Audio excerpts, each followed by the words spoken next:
A Pedro, cuando le encomiendan atender la iglesia, le dicen, apacienta mis ovejas. Y eso también me bendice, porque le indican llevar a las ovejas a paz, apacienta mis ovejas. Y esto es hermoso. O sea, Dios ha provisto en su presencia paz. Después, cuando estudiamos un poco de salud, vimos la importancia del sistema nervioso aquietado. Y decía, mira por qué Dios quiere que tengamos paz y Él es nuestra paz, porque nos enfermamos. Y cuando vemos que nosotros tomamos decisiones alocadas o precipitadas, o nuestra lengua nos pone en situación embarazosa, volvemos a darle atrás y decimos, es que necesito tu paz. Y si pudiera obtener tu paz comprándola con un poco de dinero, pero es que tu paz y tú son una misma cosa. Tu paz y tú, o sea, no se puede tener paz de Dios sin Dios.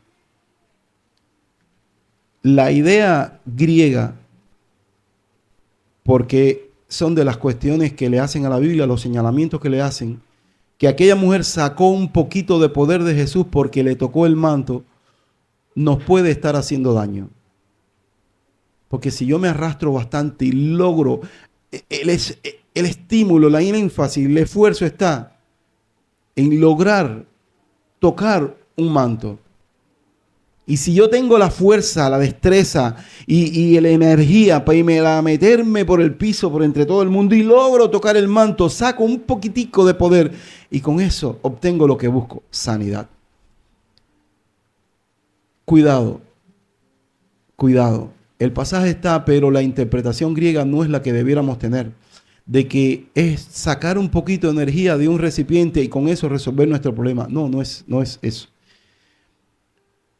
Es lo otro, lo que hemos hablado en otro momento, es encontrar la perla de gran precio, la persona, decir, bueno, si ya conecté la fuente, pues ¿para qué quiero un poquito? ¿Verdad que si fuera oro no lo haríamos así? ¿Verdad que si tú llegas a una cueva llena de oro, tú no dirías, ya, mira, con 10 gramos me voy, con esto resuelvo? ¿Verdad que no? Él mismo lo dice, que aquel que encontró un campo, o sea, una perla de gran precio, va y compra el campo donde está aquella perla. Nosotros somos así. Si nosotros encontramos la fuente de algo, luego decimos, no, compro la fuente. Yo no quiero una libra, yo quiero la fuente. Entonces, cuando esa mujer encontró en ese manto el poquito de poder que la sanó, que con un poquito nada más Jesús dijo, alguien me ha tocado. Luego vemos, por ejemplo, en el gadareno, en el endemoniado y demás, que quieren seguir con él. Quieren quedarse con él. Llévame contigo, quiero seguir contigo. Y aunque Jesús se lo impide, entendemos que el espíritu, la actitud es lo que Dios quiere que busquemos. Quiero quedarme contigo. Y eso es lo que nos pasa a todos. Conectar la fuente nos deja enamorados, nos deja adictos, nos deja dispuestos. Esto es lo que yo buscaba. Y digo que es así porque la verdad, ¿cuánto nos hubiera cambiado una filosofía humana? ¿Cuánto tiempo nos hubiera cambiado un teque de un pastor? ¿O acaso no nos habían dado teque nuestros padres? El problema es que hubo algo, más bien que después descubrimos a alguien un día que en verdad nos trató.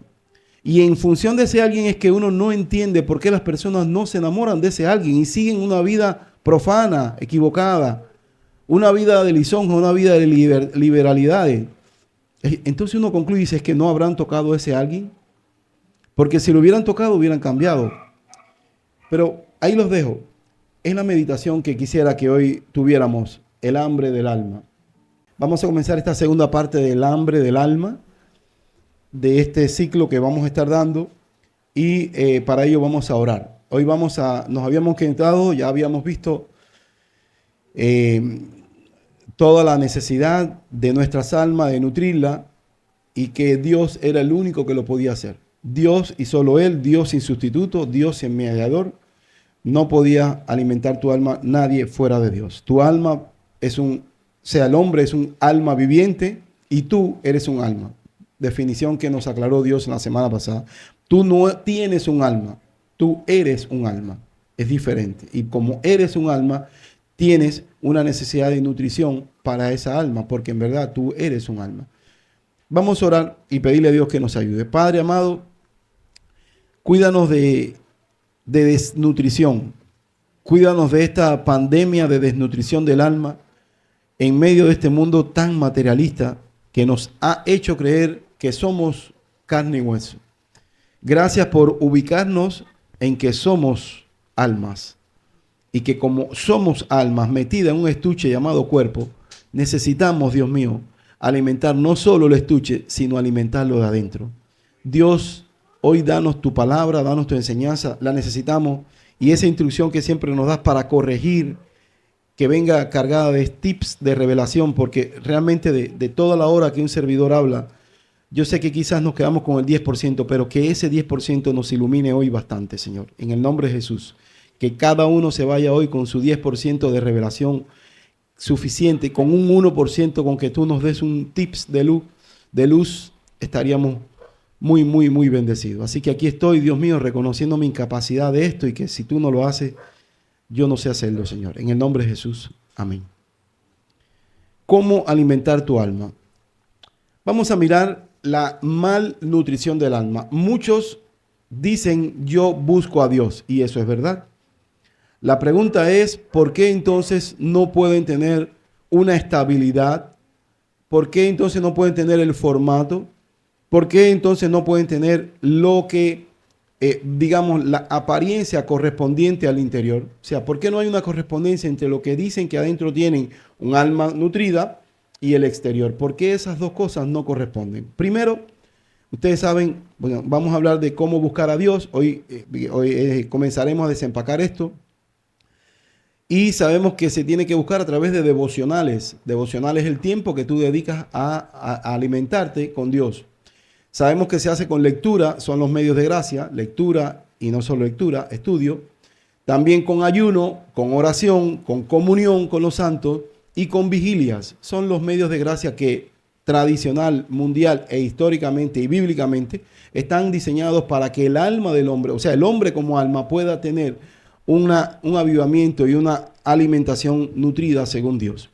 Pero ¿por qué entonces está hoy la gran mayoría malnutrida? Fíjense que estaríamos hablando de tres términos. Primero, los que están nutridos, están bien nutridos.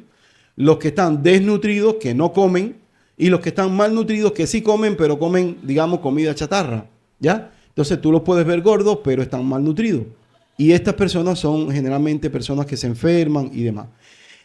¿Por qué? ¿Cuál sería la malnutrición del alma? Número uno, serían los devocionales ritualistas. ¿Qué quiere decir ritualista? Ya tengo mi horario para Dios y van desconectándose del hambre de Dios, esa que cantábamos ahora, y bueno, van al tengo que dedicarle a Dios, y son muy férreos y son muy radicales porque ese es mi horario, pero no hay química con Dios, no hay revelación, no hay fluidez, y por tanto sí hay devocional, pero no hay bendición. Número dos, lectura. Si leen, pero son humanistas, leen las partes que les acomoda el ego, leen lo que les gusta, leen sin orden, leen sin un entendimiento, leen de una manera rebuscada, acomodándolo todo a que me haga bien. Es un jueguito. Entonces, y después te dicen, yo todos los días leo la Biblia. Vamos ahorita a ver.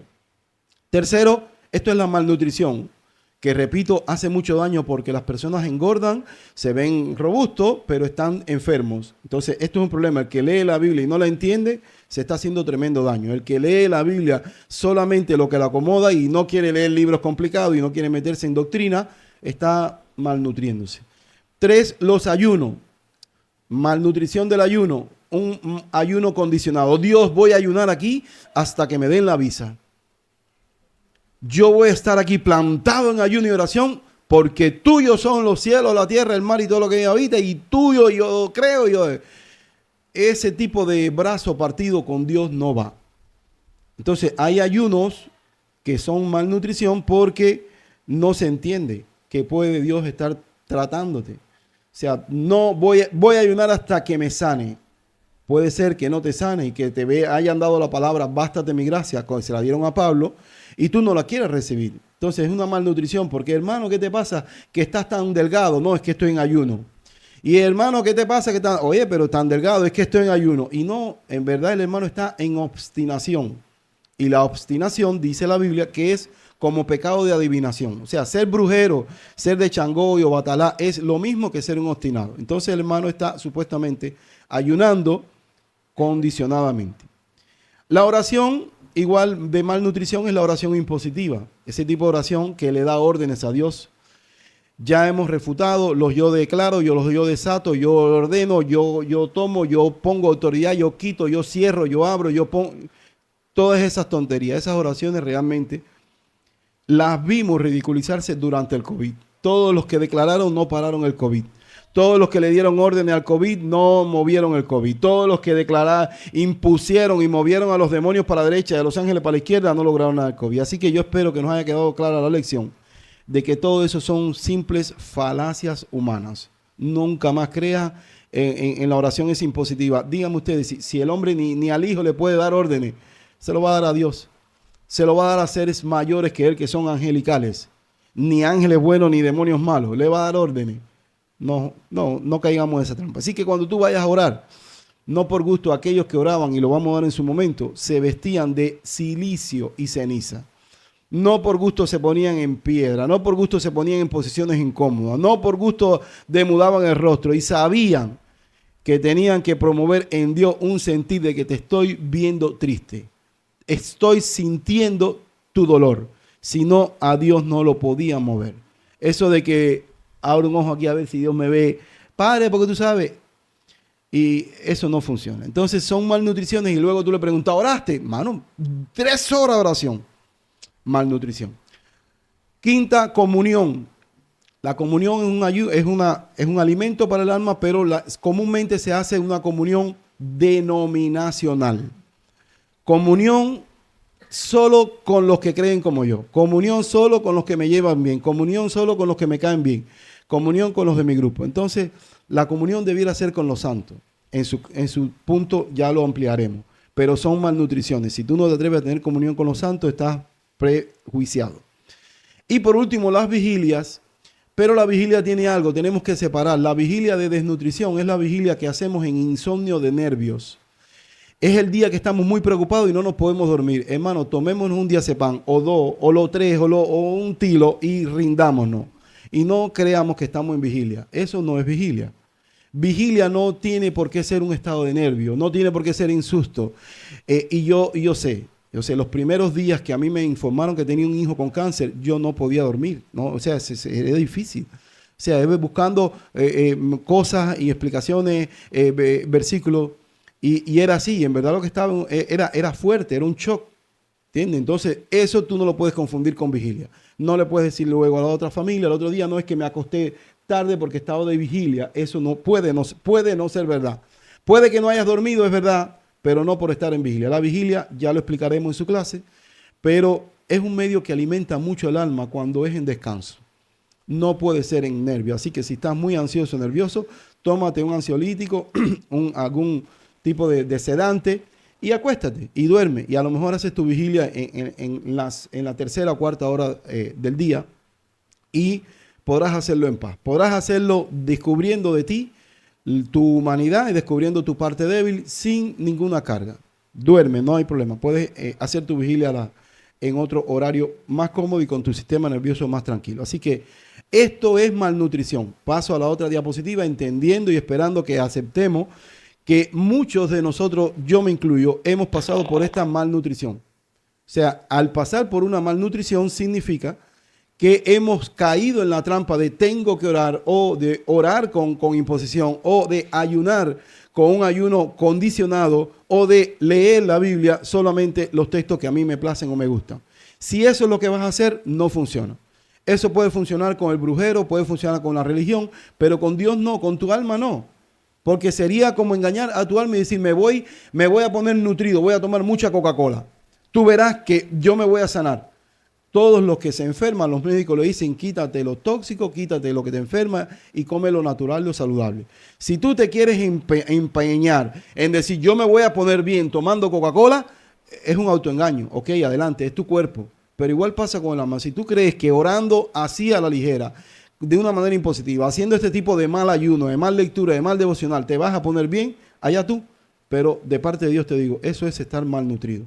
Y peor, repito, porque luego cuando alguien te diga, ora, decir, pero tengo callos en la rodilla. Ah, bueno, lee. Me he leído la Biblia como 3 veces. Bueno, mira, haz una vigilia. Yo no duermo. Es que está raro que alimentes tanto tu alma y sigas en el volcán. Está raro que el remanso, el reposo, no llegue a tu vida. Está raro. Dios no está siendo Dios, Dios no está cumpliendo. Y tú sí estás cumpliendo. Dios es el malo y tú eres el bueno.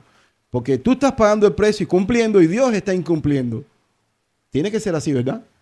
No, sabemos bien que no es así. Y si no es así, entonces mejor decir, estaré mal ayunando, estaré mal leyendo, estaré mal orando.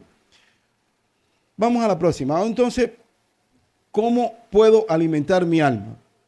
De este tipo de tópicos estaremos hablando. Primero vamos a ver lo que es leer la Biblia como alimento del alma, como nutrición especial del alma y única, y vital, que nos puede dar, además de ese remanso de paz, conocimiento y sabiduría, sobre todo, en un estudio bíblico. 2, vamos a ver la oración de descanso, esa que hacía David, los ayunos que hacían incluso personas impenitentes o personas que podían estar en una aflicción muy brutal como Acab. Vamos a hablar de la vigilia para entender a Dios, para entender al prójimo. Vamos a ver la vigilia como ese medio de alimento del alma, un medio de gracia que nos contextualiza con el prójimo, tan especial, y lo necesitamos. En el silencio de la noche, podernos poner los zapatos del prójimo. Como Pablo con sus discípulos en esas madrugadas. Y por último vamos a ver la comunión con los santos, como lo tenían los apóstoles y la primera iglesia. O sea, ese tipo de alimento del alma, que a lo mejor tú dices, ya yo me lo sé, yo he pasado por iglesia, yo sé que las iglesias se reúnen, pero no tienen comunión. Muchos oran, pero no con Dios, dice la Biblia, oran consigo mismo. Y muchos leen, pero no estudian. Entonces, hoy vamos a ver en este primer tópico de la lectura, por la gran aversión que hay a la lectura. Vamos al primer punto, cómo tú puedes ir alimentando tu alma. Aquellos que preguntan y dicen, ¿cómo puedo conocer a Dios? ¿Cómo puedo alimentarme? ¿Cómo puedo acercarme? ¿Por qué Dios se me aleja? Vamos a empezar con este primer punto. Primer punto de hoy, si podemos pasamos al segundo, pero el primer punto de hoy es la lectura. ¿Cómo puedo alimentar mi alma? La lectura. Miren, en mi vida pastoral he tenido muchas personas que confunden algo. Y es que te dicen, soy bruto, no tengo escuela, a mí no me gusta leer, yo leo y me duermo, no tengo vista para leer, las letricas están chiquitas, yo leo y no fijo, no se me graban esos nombres, se me hace una lectura pesada, se me hace enredada. Sin embargo, de pronto le dicen, llena la I-20, el formulario de no sé cosa de visa americana, y se saben los nombrecitos, los textos, los buscan en Google, le preguntan al tío, lo miran con una lupa, se ponen de noche, buscan experiencia de otros, testimonios de otros y se vuelven teólogos del I-20. O sea, ellos se hacen personas estudiosas, abogados, después abren canales en las distintas redes sociales y dan información a todos de cómo llenar la I-20. Y tú le dices, pero tú no eres el que no leía. Tú no eres el que no te daba la vista. ¿Cómo encontraste una lupa? Amado mío, cuando un médico le pone así en letra jorobada, no sé, blenorragia, empieza a mirarla con una lupa, a buscar. Es que los médicos escriben arriba, pero tú no paras hasta que tú encuentres qué quiere decir eso. Y si no, le pregunta a un tío, y si no, se lo dice al médico. Entonces, qué raro que Dios, por raro que escribió este libro, la Biblia, no logre causar en esta humanidad la sensación de necesito entender eso. Si eso es un enigma, lo necesito desentrañar. Qué raro que hoy hayamos tomado por satisfacción el hecho de que alguien nos lea o nos interprete la Biblia. Eso no va a poder ser. Mira, para empezar, si tú no logras entender la Biblia, ríndete. No sigas por este camino. Este camino no va a poder avanzar en tu vida sin que tú tengas un contacto con la Biblia. tu primo, tu mamá, tu tía, tu hermano te puede un día decir, Dios hace esto. Vamos a la iglesia. Ese es el primerito paso. De ahí en adelante tú tienes que saber que el Dios que tu hermano, tu tía, tu primo quiere que conozca, te dejó un libro. Y ese libro que te dejó Dios, que tu hermano, tu tía, tu primo, tu esposo quiere que tú conozcas, tienes tú que hacer contacto con ese libro. Aunque no entiendas ni papa, como no entiendes la receta del médico o el formulario de una embajada americana. Tú tendrás que usar la misma actitud que usas con la embajada o usas con el médico para entender ese libro, porque no es verdad. Yo un día también me enfrenté a ese enigma. Yo un día también estaba a punto de rendirme, no entiendo la genealogía, esto se olvida. Y yo me preguntaba, ¿cómo pueden la gente cambiar su vida con esto? Esto es una tosudez. El que escribió esto estaba loco y los que lo siguen están más locos. Esto no se puede entender. Claro, yo andaba sin el Espíritu. Pero luego, entrando ya tratado por Dios y con el Espíritu, yo decía, Dios, necesito entender esto. Y yo no dije, no, está difícil. Dije, tengo que entenderlo. Obvio que el primer día no lo entiendo, pero el segundo, el tercero, el cuarto, y en algún momento podré entender un poco más. Pero hoy tenemos una generación, hermano, que se dispone así a andar sin Biblia. Entonces luego cuando tú les aclaras que han creído una herejía, dice, ¿pero cómo? Y cogen y empiezan a agarrar lo que han oído, que ni han revisado. Pero mira este versículo. Todo eso es una herejía. Mira. No puede ser. Yo llevo 20 años creyendo eso. 20 años en herejía. 20 años creyendo un disparate porque nunca te tomaste el tiempo de revisarlo con la Biblia. Nunca quisiste revisar texto con texto, una hermenéutica, mirar dónde más lo dice, cómo se usa, cómo lo creen los musulmanes, los maometanos, los de cualquier confesión. No, lo creíste así porque alguien lo dijo de un púlpito a saber que tenía ese alguien en su vida y allí lo creíste. Número 1, nada en tu vida te va a alimentar como la palabra de Dios. Nada en tu vida. Miren, vamos a orar, pero ¿qué fallas tienen el resto de los medios de gracia que no tiene la Biblia? Que en la oración, en la vigilia, en la meditación, en la comunión con los santos, no está la infalibilidad que hay en la Biblia. Porque pongamos, cuando estemos en el tópico de la comunión, vamos a hablar de la comunión. Vamos a orar 10 hermanos ungidos. Y vamos a llamar a Dios y vamos a pedir al Espíritu Santo que toque, que haga cosas y vamos a tirarnos de rodillas. Y uno da una profecía. O uno tiene un sueño y da una visión. O uno dice, así dice el Señor y ahora hagamos tal cosa. ¿Podemos creerle? Sí, podemos creerle. ¿En qué tenemos que agarrarnos? En que es un buen hermana, era un buen hermano, en que llevamos tiempo, en que, vamos, no se va a quemar con Dios. Pero aún así, no podemos garantizar certificado de infalibilidad. Si lo hacemos con la oración, nosotros oramos y podemos también ser influenciados, lo dimos en la serie de los espíritus, ser influenciados por espíritus. Porque cuando habla del escudo de la fe para apagar dardos de fuego en la mente y ya lo explicamos. Por tanto, tú orando también puedes ser dardeado. O puedes estar muy molesto y estás orando y después decir, a mí el Señor me puso un versículo. No fue tanto el Señor, fue tu carne. O fue un malo. O dímelo cuando no estés berreado, para entonces creerle a ese versículo. Pero ahora no creo tanto. O sea, no hay certeza, no hay garantía de infalibilidad cuando tú ores, ni cuando tú tengas una comunión, ni cuando tengas una vigilia, como cuando tú leas. Eso no se va a aplicar nunca a la Escritura. La Escritura, amados míos, con todo y que los críticos y los teólogos y los que quieran decir que tiene errores y lo que quiera, aquí estamos, sigue siendo infalible. La Biblia, amado mío, sigue siendo la única antorcha y verdad en la cual nosotros podemos estar seguros. No podemos estar seguros en nuestra denominación, en nuestra confesión, en el buen pastor. No podemos estar seguros en el buen hermano que nos trajo de la iglesia. No podemos estar seguros, pero en la Escritura sí. Entonces, si nosotros nos desconectamos de la Escritura, amado mío, nada podrá alimentar nuestras almas con esa seguridad. Y cuando tú ves una persona que cambia, pero no está seguro que cambió por la Escritura, su cambio es temporal, su cambio es emocional, su cambio es que el culto estuvo agitado, cambió. Y cuando la batería no suene duro, cambiará. Es un cambio emocional. Número 2, la revelación viene por la palabra de Dios, la infalible. Dios te puede hablar por un profeta, sí. En lengua, sí. Te puede hablar en sueños, sí. En una visión, sí. Pero, amado mío, la revelación única que nosotros tenemos de que Jesucristo es Dios, este hijo de José y María, está en la Biblia. ¿Sabes por qué Pablo reprendió a los corintios? Porque había alguno que decía que Jesús sea anatema, porque murió colgado como un maldito. Entonces dijo Pablo, el Espíritu Santo nunca va a decir que Jesús sea anatema.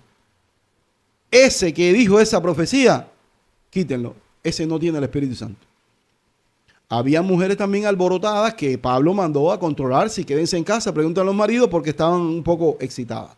Entonces, no tiene por qué ser infalible cuando este tipo de revelación venga. En cambio, cuando la Biblia te dice que Jesús es Dios, o que el Espíritu Santo es Dios, o que ambos perdonan pecados, sanan, libertan, que ambos han hecho obra y que viene de regreso a buscar a su pueblo, eso es infalible. En eso puedes descansar.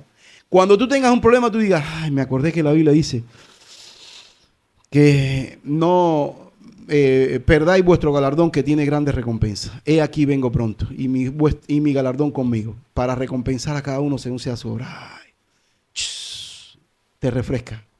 He aquí vengo pronto y mi galardón conmigo. Ay, no me lo dijo ningún profeta, no lo recibí en sueño, no me lo gritó una profetisa, no lo tuve en una visión, lo leí.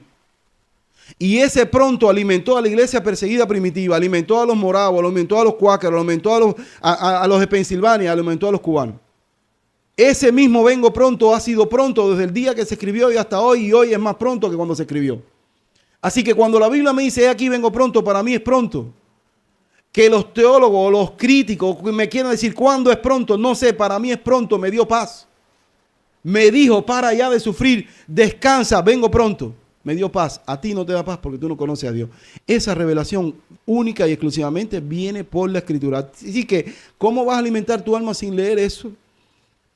Entonces, lo molesto en esto es que viene una persona y te dice, Rabaquín, Rabacanda, he aquí vengo pronto. Y dice, ay, Dios me dijo, he aquí vengo pronto. Oye, pero si no te dicen Rabaquín, Rabacanda, no viene pronto Dios. Es más, hay personas que no saben ni que la Biblia dice cosas hasta que alguien se la dice en lengua, supuestamente en lengua interpretada. O sea, hay mucho daño, hermano, hay mucho daño. Yo te invito a que tú tengas sed de esto. La fe, también dice la Biblia, viene por la palabra de Dios. Tú podrás encontrar fe a través de muchos testimonios, internet, cualquier cosa, pero si tú no haces tierra con la Biblia, la fe que te va a venir no es la bíblica. Porque la fe, lo hemos explicado muchas veces, no puede estar inspirada en cosas buenas que me van a pasar. Es verdad que la Biblia dice certeza de lo que se espera, convicción de lo que no se ve, ok, pero nadie espera el cáncer. Así que entonces tú no vas a tener fe nunca en un cáncer. Y puede ser que lo estés esperando. Entonces, lo humanizamos y lo positivamos, vamos, si existe el término, lo ponemos a lo positivo. Certeza de lo que se espera. Yo espero la visa. Yo espero lo bueno. Yo espero felicidad y gratitud y bonanza y grande cosecha. Entonces tú nunca vas a esperar la prueba. Nunca vas a esperar lo malo. Entonces esa fe está perniciosa. La fe viene por oír lo que la Biblia establece. Y lo que la Biblia establece es carácter de Dios. Y cuando tú ves el carácter de Dios, te enamoras de Él. ¿Por qué la Biblia establece fe o implanta fe? Porque cuando tú vas a la Escritura, tú vas descubriendo una persona. Y al descubrir esa persona y sus atributos, literal, te enamora.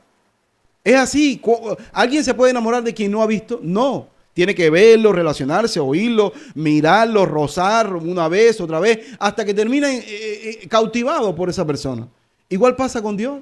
Si tú no manoseas la Biblia y lo vuelves a ver y la estudias, sobre todo la estudias, y sacas los principios, y sacas el carácter, y sacas todos los atributos que de Dios hay en ella, nunca te vas a poder enamorar de Dios porque no lo vas a conocer. O del Dios que vas a enamorarte a buscar es el Dios que a mi hermana, ella se convirtió y enseguida todo se le mejoró en la casa. Todo se sanó, todo se perfeccionó, fue una solución mágica y milagrosa. ¿No es verdad? Así que lo único que te puede dar a ti la fe bíblica, la fe verdadera, es la Biblia, en la cual te va a llevar a conocer a Dios. Entonces, aquellos que dicen, yo no puedo leer la Biblia, me da sueño, te digo, despídete. Tiene la letra chiquita, despídete. Porque no es verdad, la letra chiquita del médico tú la lees con una lupa. O le dice al tío, léemela. No es verdad. Quiero que entiendan que no es que no sea verdad que no tienes vista. Eso es verdad. No es verdad que la letra sea de chiquita. No es verdad. No es verdad. Sí es cierto que te duerme. Pero cuando tú tienes un interés, no te duermes. Cuando tu novia estás apasionadamente enamorado, te manda una carta, no te duermes. Y si el cartero se demoraba en traerla, te molestabas con el cartero. ¡Oye! Y si se demora en llegar a tu casa el famoso biombo te molestas con los carteros y con los correos. ¿Por qué? Porque estás ansioso. Entonces, que tú no muestres un interés en entender esto, no, es un problema de actitud. Mira, pueden oírla hoy en el mundo de la tecnología, pueden oírla. Ya no puedes leerla, puedes escucharla y escucharla con pausa. ¿Qué fue lo que dijo? Dale atrás, ponle un poquito más atrás. Puedes pedirle a alguien que te la lea. Puedes ponerla en letra grande en tu teléfono, puedes ponerla en un televisor. Puedes hacer muchas cosas, pero nada, si no tienes interés, no lo vas a leer. Y entonces van a pasar años y eso es lo que va a pasar, que no son cristianos bíblicos ni personas de fe bíblica. Son personas que tienen una fe a saber en qué. 4. Si tienes años en el Evangelio y poca lectura bíblica, eres un moribundo en Dios. Y eso te vas a dar cuenta cuando tu vida venga en declive. Eres un moribundo, porque nada garantiza si tú no tienes consistencia. La vitamina del alma es la palabra de Dios implantada, esa palabra que ha sido revelada, esa palabra que ha sido masticada y hecho carne. Así, a ver, yo te digo ahora, te dice el médico que te vas a morir o que tienes una enfermedad de muerte. Yo te digo, tranquila, no te vas a morir. Tranquilo, no te vas a morir. ¿Eso te da paz? Bueno, dice Jehová que vamos a morir. Pero Jehová, ¿quién es? Yo necesito que me lo diga Dios. Dios en la Biblia no va a decir si se va a morir Juan Pérez. No lo dice. Pero Dios te puede aclarar en la Escritura qué cosa es la muerte. Dios te puede llevar a la Escritura a 1 Corintios 15 y explicarte qué pasa cuando uno muere. O qué pasa cuando se desprende eso material de lo inmaterial. ¿Qué pasa de eso corruptible? Cuando dice la Biblia, se vista de incorrupción. Y amado mío, eso te da una tranquilidad que tú terminas diciendo, ojalá que me muera hoy. ¿Y qué Jehová te habló? Ningún Jehová, te habló Jehová a través de su palabra.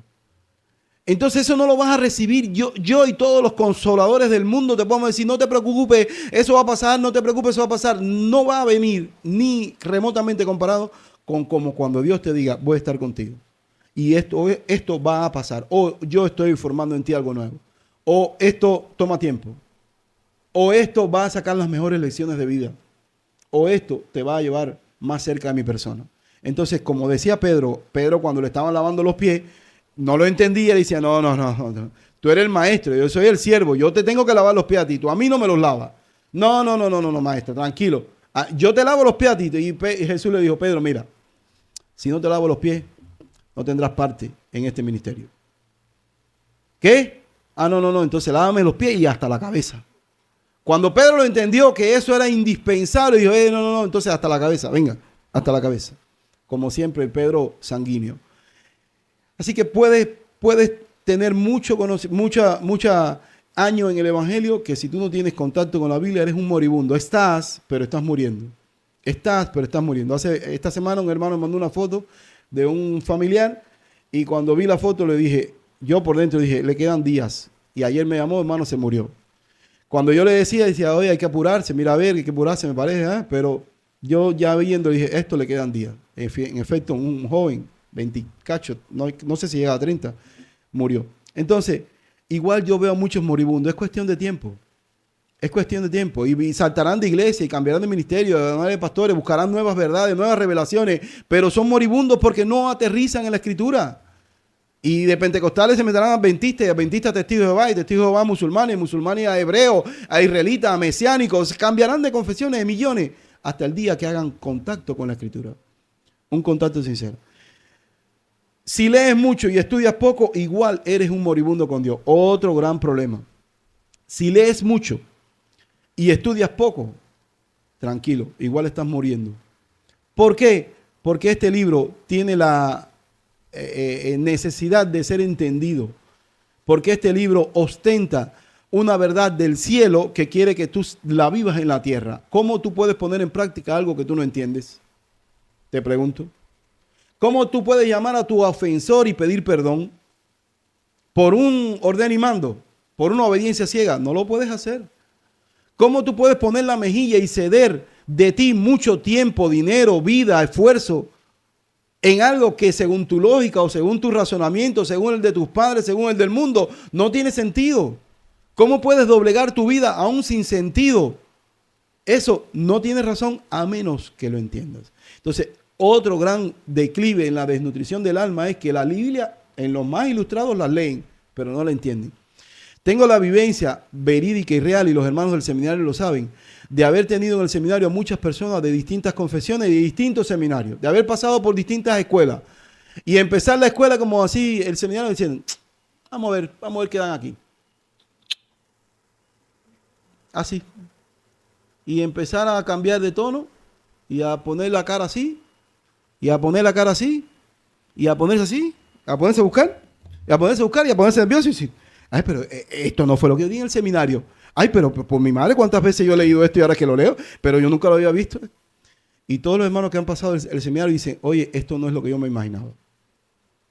Y son 3 o 4 años largos que pasamos allí intensamente, pero ellos, el testimonio que tenemos hasta el día de hoy, desde el 2009, valió la pena. El gasto, el esfuerzo, el dinero, el tiempo, porque hemos entendido lo que Dios quería para nosotros.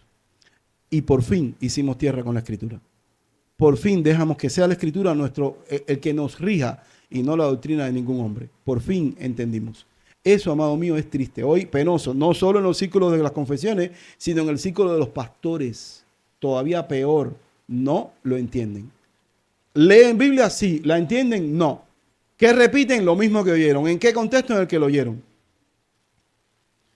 Miren, la primera vez que yo entendí, por ejemplo, una experiencia que les doy, que me gusta darla siempre, por fea que sea para mi persona, glorifica a Dios. La primera vez que yo entendí que ese texto de que 7 veces cae el justo y 7 veces Dios lo levanta, no se refería a pecado. Yo me quise morir, porque yo estaba harto de predicarlo. 7 veces cae el justo y 7 veces vuelve a levantar, Dios lo levanta, porque así es como se pronuncia desde el púlpito. 7 veces cae y 7 veces Dios lo levanta. Y si tú pecaste ayer, vuelve ahí, Dios te va a levantar. Y tú puedes pecar todos los días y Dios te va a levantar. Cuando yo fui a la Escritura y alguien me dijo, tú sabes que ese texto no dice eso, yo me quise morir. Cuando la Biblia, un día alguien me dijo, ese de que la carne es débil no significa pecado. Que uno puede pecar porque la carne es débil y echarle la culpa a la carne porque la carne es débil y yo no quiero hacer lo malo, pero la carne es débil. Y alguien un día me dijo, tú sabes que la Biblia no enseña eso. Cuando alguien un día me dijo, ¿tú sabes que el trigo y la cizaña no crecen juntos en la iglesia? Yo dije, claro que sí, el trigo y la cizaña en la iglesia. Tú lo has leído. Cansado estoy de leerlo. Por eso algunos no entienden cuando uno dice, salí de la religión. Salí de la religión es que yo, habiendo pasado el seminario, porque todo esto fue pasando el seminario, predicaba locura, porque así se enseña desde el seminario. Tú puedes decir, ¿pero cómo? ¿Desde el seminario? Cuando tú vas al texto no dice eso, dice, oh impío, ¿por qué acechas la tienda del justo? Porque 7 veces cae el justo y vuelve a levantarse.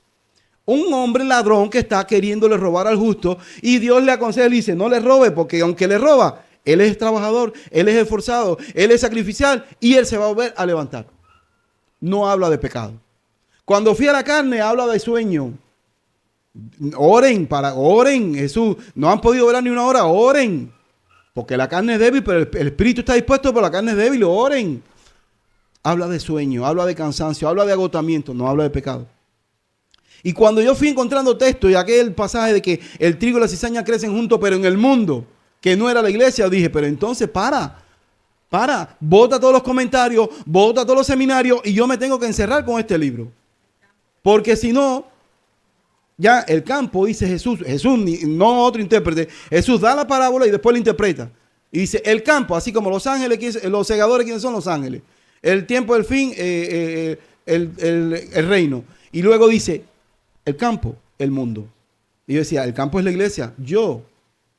Díganme ustedes aquellos a quien yo les predicaba. Por tanto, un día paré la confesión, paré a la iglesia y dije, hermanos míos, hay que revisar todo esto. Ay, el pastor se volvió loco. Bueno, que quiera, nos vamos a sentar con la Biblia a revisar todo esto. Todo es todo.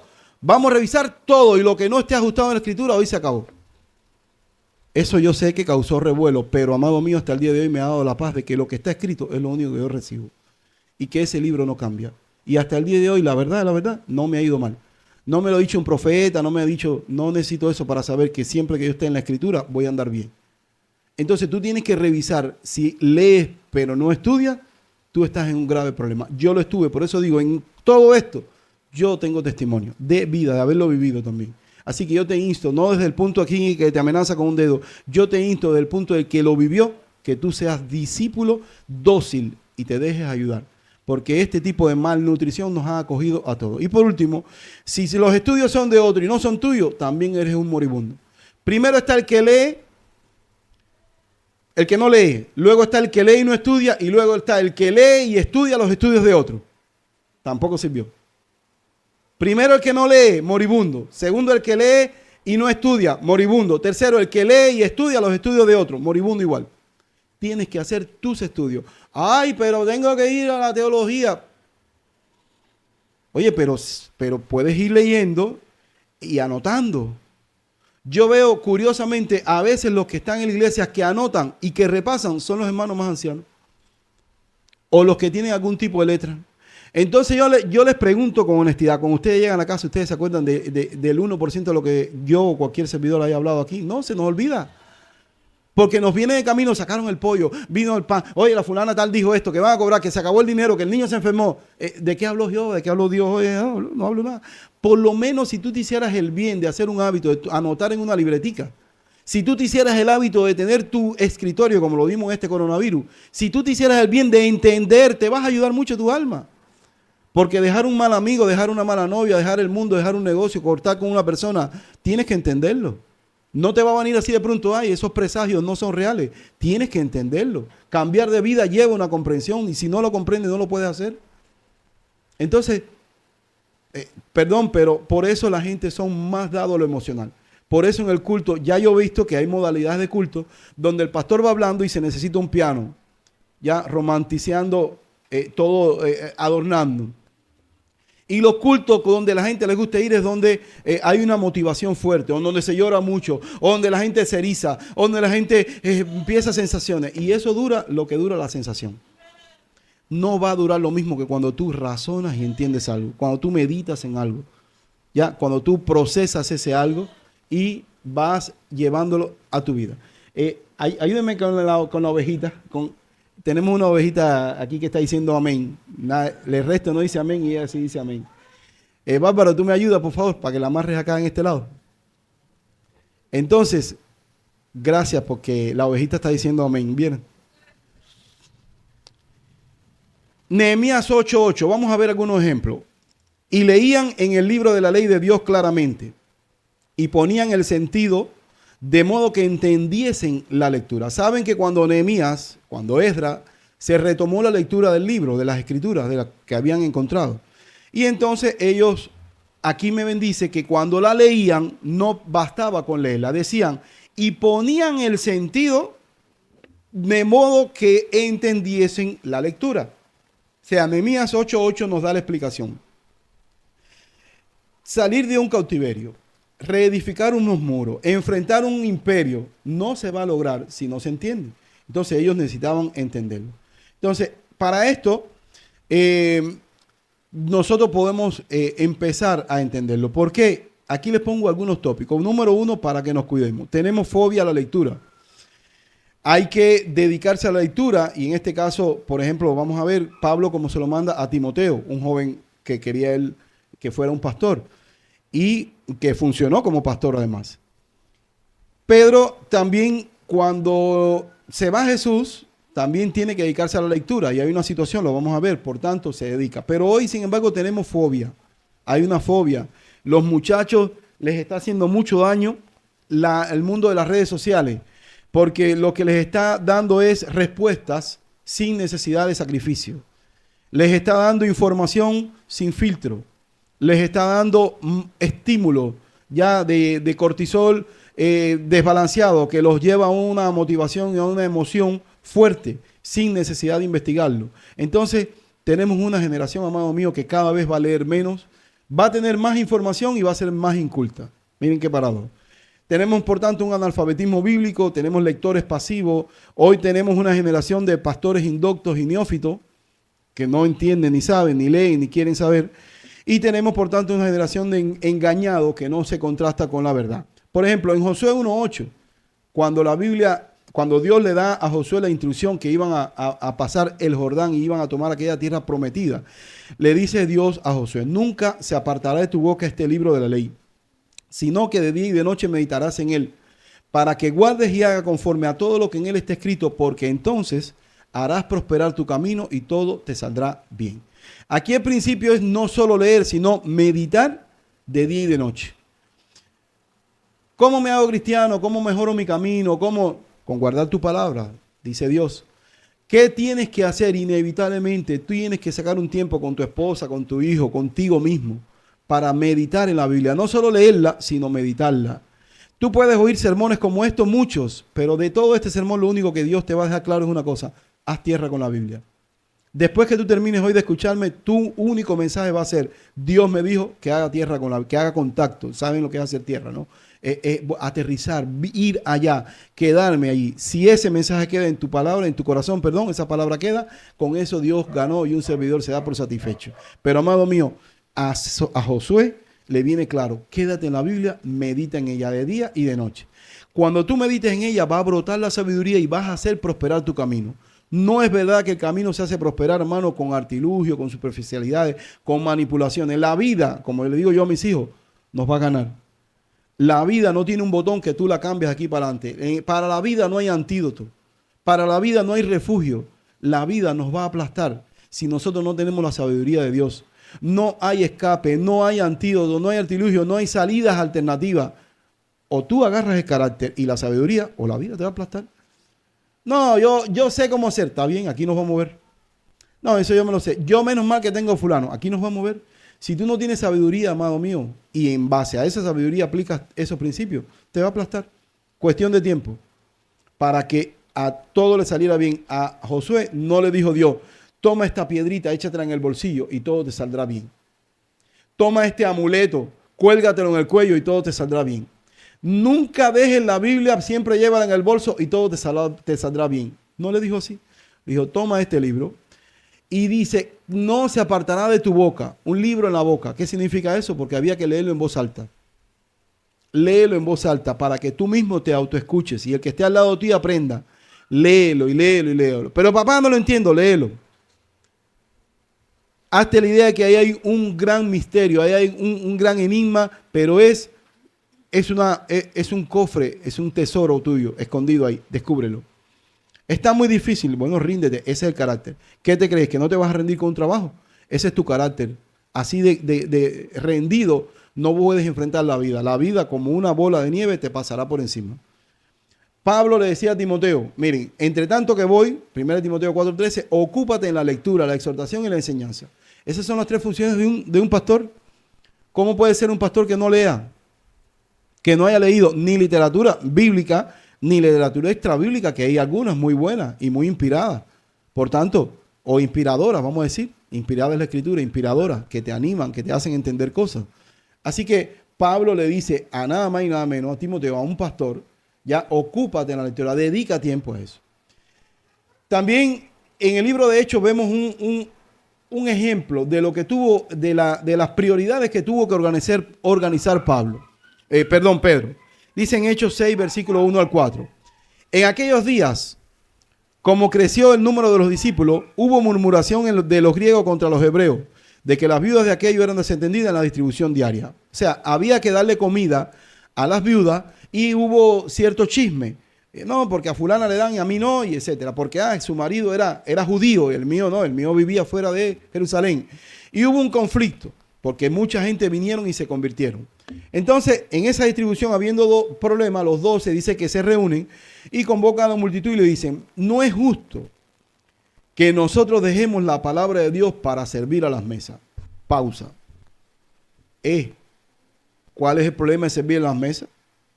Tú serás tan renombrado, Pedro, que tú no puedes limpiar una mesa y ponerle comida a las viudas. ¿Qué te pasa, Pedro? Revísate. Yo quiero que entiendan el contexto. Luego le dice, vamos a leer, dice: buscad pues entre vosotros, hermanos, a 7 varones de buen testimonio, llenos del Espíritu Santo, de sabiduría, a quien encarguemos este trabajo. Y nosotros persistiremos en la oración y en el ministerio de la palabra. Hubo un momento que Pedro y los 12 tuvieron que tomar una decisión y hubo que ver qué tenía más prioridad.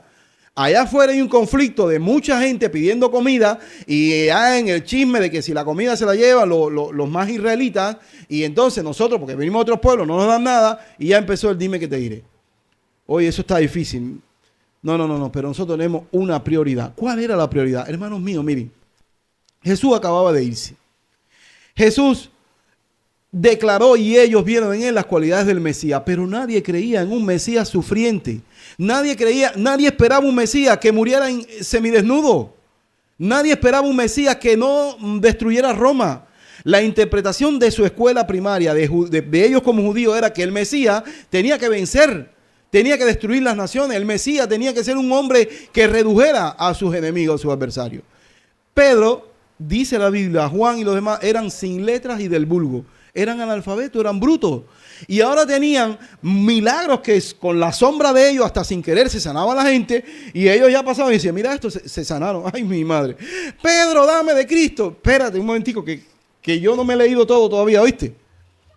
Pedro, pero Cristo, ¿cuándo viene? Y Pedro, espérate un momentico. Y el Espíritu Santo, espérate un momentico, que yo tampoco entiendo mucho. Yo sé que Él es Dios.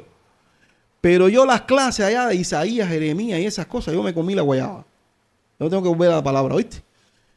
Esto fue muy abrupto para los apóstoles. Los apóstoles tenían que dar una información porque todo el mundo buscaba la palabra de ellos y les había soltado. De pronto vino el Espíritu Santo, los bautizó y todo el mundo se convertía y todo el mundo quería el evangelio. Pero los apóstoles dijeron, vamos a orar y vamos a revisar bien todo lo que decían los apóstoles, los profetas, porque nosotros mismos no lo entendemos mucho. El libro de Mateo, que fue uno de los primeros libros que existió por Leví, Mateo, uno de los discípulos, que era judío.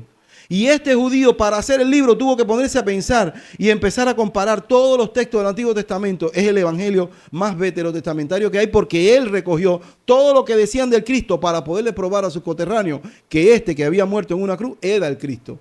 Porque acuérdense que antes había venido Teudas y Judas y otros, y continuamente venían Cristos y Mesías. Y había una indisposición del pueblo.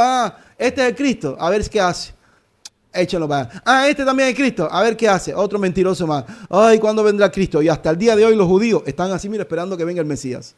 Los judíos que desecharon a nuestro Mesías todavía lo están esperando. Por tanto, ellos no sabían cómo refutar la mentalidad de aquellos que decían, yo sé que es el Cristo, pero ¿por qué? Porque sanó tu suegra, ¿no? Claro. Porque Pedro, yo sé por qué tú dices que es Cristo, porque aquel día te dio una pesca milagrosa y se te rompían las redes y la barca se anegaba. Claro, Pipo, dinero. Te dio un milagrito de dinero, ya para ti es Mesías, pero no es Mesías, Pedro. No es Mesías porque murió en una cruz, maldito. Él murió, si no es por José de Arimatea, muere maldito en día de reposo. Pedro, no seas obcecado, ese no es el Mesías. ¿Qué le hizo a Roma? A ver, no le hizo nada. Hasta un romano estuvo al final con él ahí. ¿Ya? Entonces, Pedro abrió los ojos. Entonces Pedro dijo, Jairo, yo sé que es Cristo porque hasta él me lo dijo un día a mí. Tú eres el Cristo y a ti te lo reveló mi Padre. Pero yo no entiendo. Tengo que ir a la Biblia, tengo que ir a la palabra, tengo que ir a la escritura de los profetas. Tengo que empezar a acomodar texto con vivencia. Tengo que recordar lo que viví con él en cada periodo para ver dónde se compone esto con la profecía. Y así lo hizo Leví, lo hicieron ellos y pudieron darle al mundo la explicación de que este sí es el Mesías único y verdadero que ha de venir al mundo. ¿Cómo lo lograron? Volviendo a la Biblia. Pero así lo logró también Daniel para saber cuándo era el tiempo de terminar aquel exilio babilónico. Así cada uno que ha querido encontrar cosas tiene que centrarse en la Biblia. Pedro, nada más y nada menos que aquellos apóstoles que anduvieron con ellos, se atrevieron a hacerlo así. Si no lo hacen así, hermano mío, no iban a poder entender ni aplicarle a aquella multitud la revelación, esta nueva dispensación del Mesías en este simple y humilde hombre. No iban a poder demostrar al mundo que este sí era el Mesías. Ya, iban a tener que decir, bueno, para ustedes no lo es, pero para mí lo es. Bueno, pues, para gusto se han hecho los colores. No, vemos que los discursos que estos apóstoles daban eran centrados y reducían a todo hombre a esclavitud y a pecado, y al que no encontrara en este Cristo la salvación de su alma, no tenía salvación. O sea, ellos fueron muy esquemáticos y categóricos con esto porque lo vivieron primero y luego lo estudiaron en la Biblia. Si tú no estudias lo que tú has vivido, vas a caer. Yo tuve un problema cuando yo empecé en este camino y es que fui sano de una enfermedad. Pero yo luego tenía que decir, ¿y si fue sugestión? ¿Puede haber sido el diablo? Bueno, si fue el diablo, Dios no dejó que el diablo me hundiera. Porque yo lo que salí fue a buscar respuestas. Y encontré respuestas en la Biblia. Así que si el diablo quiso minarme con la duda, Dios me ayudó dándome las respuestas con la Biblia. Entonces cuando yo entendí la realidad que existen los milagros y la posibilidad de que aquellos sueños que yo había tenido no fueran tan humanos, yo fui ubicando cada cosa en el contexto. Un día me brilló Job cuando decía que Dios le pone sueño al hombre para apartar de él la soberbia y que de una y otra manera le habla para que no descienda su cana al sepulcro. Dije, ¿sería Dios dándome aquel sueño para que yo cambiara? Entonces ya yo empezaba a pedirle a Dios más que sanidad, cambio de carácter. Termino con este texto. Dice la Escritura, bienaventurado el que lee y los que oyen las palabras de esta profecía y guardan las cosas que en ellas están escritas, porque el tiempo está cerca. Bienaventurado el que lee y guarda. El que lee y guarda. Tú no lees, no vas a poder guardar. ¿Qué vas a guardar? La palabra de un hombre. La de Dios la vas a guardar cuando la leas, porque el tiempo está cerca. Salmo 119 dice, lámpara es a mis pies tu palabra y lumbrera a mi camino. Te dejo con esta verdad. Lo único que te puede iluminar. ¿Quieres una consejería? Yo te lo doy, pero mis consejerías, como las de cualquier mortal, son humanas. Te pueden ayudar, sí, con un poco de experiencia, con algunos estudios que yo tengo de algunos principios, con algunas vivencias, con un poco de teología, pero la que no falla es esta. Si esta palabra no es lámpara a tus pies, hermano, tú andas en tinieblas. Y cuando yo te diga, tienes que hacer esto, tú me vas a decir, sí, porque se ve bien que no eres tú. Y cuando yo trate de aplicarte un versículo y trate de ponerlo en tu situación de vida, tú me vas a decir, claro, es fácil hablar desde tu postura. Se ve bien que tú no estás en mi lugar. Y entonces yo voy a tener que recoger el versículo y decirle, bueno, Espíritu Santo, dale el versículo cuando Él esté en condiciones. Ya a través de mí no puedo darle el texto, porque le doy un texto y Él está pensando que soy yo. Cuando tú digas, Dios háblame y vayas a la Escritura con un sentido claro de genuina humildad, Dios te va a dar los textos que a ti te tocan.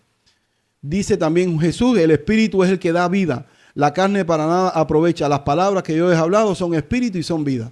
Las palabras de Jesús son espíritu y son vida. ¿Quieres tener espíritu y vida? Tienes que hacer tierra con esa palabra. Tenemos también, dice Pedro, la palabra profética más segura, esta, la Biblia, a la cual hacéis bien en estar atentos como a una antorcha que alumbra en un lugar oscuro hasta que el día esclarezca y el lucero de la mañana salga en nuestros corazones. O sea, ¿quieres tú realmente andar en luz? Vas a tener que ir a esa antorcha que está alumbrando, que es la palabra profética más segura. No hay otro modo. No hay otro modo, no hay otra manera de andar en luz si no haces contacto con esa palabra. No la palabra que yo te explico, ni la que cualquier comentario te da, la que da Dios. Ok, vamos a orar. Yo quisiera que pidiéramos a Dios la gracia de entender que mi alma, o sea, yo como alma, vivo de la palabra. No la palabra desarticulada de su contexto, de su sentido respetuoso, de la gramática, tampoco de la palabra manoseada. Ayer o hace unos días escuchaba yo posturas de supuestos pastores afamados y yo decía, qué triste que digan esas grandes tonterías. Qué triste, qué frustración en mi alma, qué dolor. Yo decía, y fueron personas que influenciaron a muchos. Yo decía, pero aquí están los errores. Ya cuando veo sus vidas y al final sus finales, que lo que no es de Dios no va a permanecer, yo digo, aquí está el bache. Esto estaba desubicado. Eso del Espíritu no lo pudo inspirar. Qué triste. Entonces, ¿cuánto más nosotros debiéramos revisar lo que creo conforme la Biblia lo dice? Y para eso, amados míos, vamos a tener que disponer tiempo. Vamos a orar. Dios lindo, nos encanta que venga un piano y nos ponga romántico. Porque esto de tener que ir a leer no va con las redes sociales que hoy nos tienen atrapados. Ni va con el cortisol que se nos activa fácil y rápido. Señor, la verdad que esta derivación de carácter del hombre del siglo XXI, que ya hoy vivimos, nos pone en una desventaja muy, muy, muy dura para volver a recibir la revelación de tus palabras. Hoy la palabra profética, esa antorcha segura, tiene que competir con muchas otras palabras que ni son proféticas ni son seguras, pero inevitablemente y desgraciadamente tienen que competir. Así que, papá, hoy nosotros estamos poniéndote delante de ti lo que tú sabes, pero lo que quizás no lo has oído dicho de nuestros propios labios así en confesión. Estamos confesando que estamos en una competencia desigual. Que aún a nuestros hijos, para darle una lectura de un libro de cuentos, ya se les vuelve monótono y aburrido. Quieren Disney, quieren color, quieren ruido, quieren animación, quieren... Señor, ¿quedarán algunos en estos tiempos que quieran entender? ¿Quedarán algunos que quieran pasarse horas discerniendo y buscando texto contra texto, vocablo, origen, gramática? ¿Quedará alguno que se asuste con descubrir cosas de la Biblia? En esta última sonada de aturdimiento de la humanidad, los que están en emociones, los que quieren casarse, los que quieren apostar al dinero, a una nueva vida, a un proyecto, un sueño, les dará tiempo, Señor, a hacer tierra con la palabra. Eso nos asusta, Señor. Hoy la tenemos más asequible, en más traducciones. Hoy un doble clic en una palabra te da todas las raíces, todas las traducciones que hay. Y no tenemos tiempo para hacer doble clic en una palabra.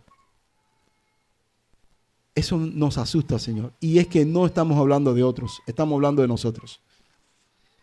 Por eso, Espíritu Santo, te invocamos y te pedimos misericordia una vez más. Ven a humedecer esto. Ven a lubricar nuestros corazones.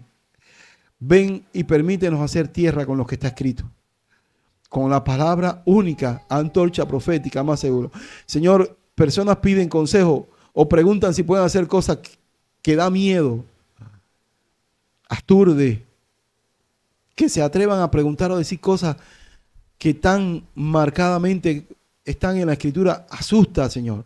¿En qué tiempo estamos, Dios? ¿En qué tiempo estamos? ¿En qué tiempo estamos? Así que yo, como el primer falible, como el primer confundible, como el primer débil, yo te pido misericordia por mí para poderla yo entender cada día y no tener otro canon, otra marca, otra regla, otro paraván que me pueda dar a mi conducción que no sea lo que ella, en ella misma explica. Y te pido por cada uno de los que aquí están, Señor, que se atrevan a revisar lo que yo mismo enseño y lo que cualquier otro enseña. Y que se atrevan a creerle a la Escritura antes que a mí, a cualquier otro hombre.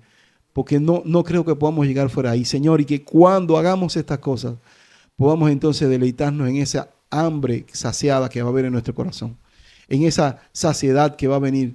Esa alma que va a estar satisfecha y segura. Señor, cuando eso hagamos, no va a haber condena. No va a haber susto con nadie que venga con una última noticia, ni con eventos que suceden en nuestras vidas, porque nuestras almas estarán alimentadas de la palabra de Dios. Permítenos ser una generación que quiera establecerse en la palabra de Dios. Eso fue lo que usó los metodistas, por lo cual usaste a los metodistas, o usaste a todos los movimientos que trajeron avivamiento, porque se quedaron centrados en la única, infalible palabra tuya, Señor. Ayúdanos nosotros a ser como aquellos antiguos. Y no por quedar, y no por impactar, y no por figurar como los primeros. Ayúdanos por el bien de nuestra alma en esta temporada de aturdimiento que estamos viviendo. En el nombre de Jesús, Señor, visítanos. Amén.